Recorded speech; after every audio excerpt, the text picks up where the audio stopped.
আদালতে মামলা থাকার পরও জোর জবরদস্তি করে রাস্তা নেওয়ার অভিযোগ উঠল প্রশাসনের বিরুদ্ধে। ঘটনা মেলাঘর ইন্দিরানগর।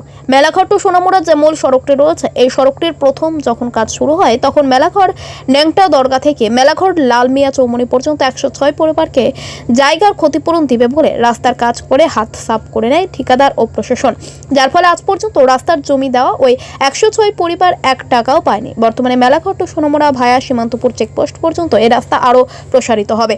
যদি ইতিমধ্যে চেকপোস্ট থেকে রাঙ্গামাটিয়া পর্যন্ত এই রাস্তার কাজ চলছে, সমস্যা তৈরি হয় যখন ন্যাংটা দরগা থেকে ইন্দিরানগর পর্যন্ত রাস্তার কাজে হাত লাগাবে ঠিকাদার, তার পাশাপাশি প্রশাসন, ঠিক তখনই সমস্যা তৈরি হয়। সমস্যা ন্যাংটা দরগা থেকে ইন্দিরানগর পর্যন্ত যে 106 পরিবার রয়েছে তারা রাস্তার কাজে বাধা দেয়, কারণ প্রথম যখন এই রাস্তা করছিল তারা 1 টাকাও পায়নি। বর্তমানে এই রাস্তা নতুন করে করার জন্য তাদেরকে ক্ষতিপূরণ না দিয়ে রাস্তা করতে গেলে তখন তারা বাধা তৈরি করে।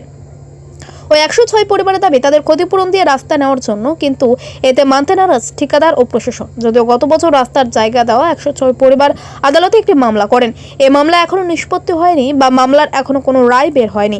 আদালতে মামলা থাকার পরও আজকে মেলাঘর পৌরসভার ডেপুটি সিইও অনিমেষ দেবনাথ এবং প্রশাসনের বিভিন্ন আধিকারিক পুলিশকে নিয়ে সে রাস্তা জোর জবরদস্তি করে কেড়ে নিতে গেলে তখনই ওই 106 পরিবারের সদস্যরা আবার বাধা দেন। শেষ পর্যন্ত এই বাধার ফলে তাদেরকে হাত গুটিয়ে চলে আসতে হয়। প্রশ্ন হচ্ছে, আদালতে মামলা থাকার পরেও কি করে রাস্তা নেওয়ার জন্য প্রশাসন চেষ্টা করে?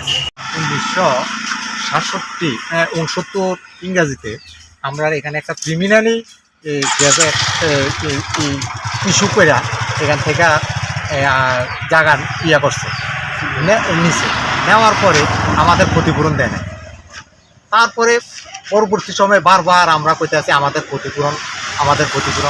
তারা কিন্তু বারবার জোরপূর্বকভাবে আমাদেরকে করে হেনস্থ করে, মানে আমাদের উপরে প্রেশার টিক করে পুলিশ প্রশাসন কইতে আরম্ভ করে বারবার এই মিটিং আমরা এই জায়গাটা যে নিল, আমরা কইতে আছি তারা কইতে আছে তারা মানে পিডব্লিউডি বাজার। এই ব্যাপারে আমরা কোর্টের দ্বারস্থ হয়েছি। আজকে 1 বছর যাবৎ কেস চলছে, কোর্টে হিয়ারিং চলছে, কোর্টের মধ্যে তারা কোনো কাগজ দেখাতে পারতে আছে না। আমরা এর মধ্যে আমরার জায়গার মধ্যে বারবার আমরা কইছি, যদি কোন জায়গাটা এটা? এই জায়গা ল্যাংদাতরটা তো মেলাঘর স্ট্যান্ড পর্যন্ত 106 পরিবার। তখন আমরা বলছি যে কোর্টে যাতে আমরা গেছি, জায়গাটা প্রমাণ হোক জায়গাটা কার। যদি আপনাদের জায়গা হয় আপনারা নেবেন, আমরা জায়গা হলে আমরা ক্ষতিপূরণ আমরা দিবেন। তারা এটা মানে না, তারা বারবার এই জায়গার ডিমার্কেশন করতে ক্লিয়ারিং করতে আমাদের উপরে একটা হই হাঙ্গামা এইভাবে চলছে। আমরা মহামান্য আদালতের দ্বারস্থ হয়েছি, আদালত যে সিদ্ধান্ত যেই পৌঁছালো সেটাই আমরা মানি। আর